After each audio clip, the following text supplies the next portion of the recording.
Hello everyone, today we're going to talk about Newton's 3 laws of motion. The first law is called the law of inertia.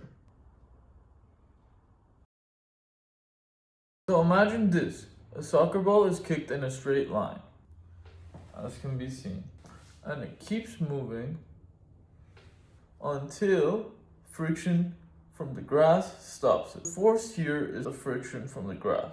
And the definition of the law of inertia is an object at rest will remain at rest, and an object in motion will remain in motion unless acted upon by a force.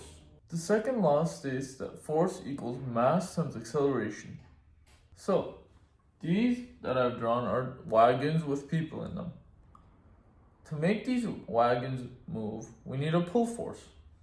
If the mass increases, a greater pull is needed. Thus, the heavier the wagon, the more force is required to accelerate it. Time for the third law. The third law says, for every action, there is an equal and opposite reaction. When the stick figure pushes on the ground, that is down on the ground pushes up on the ground, and that makes the stick figure jump. The force exerted by the person on the ground is the action, and the force exerted by the ground on the person is the reaction. And that's Newton's 3 laws of motion in a nutshell. Class dismissed.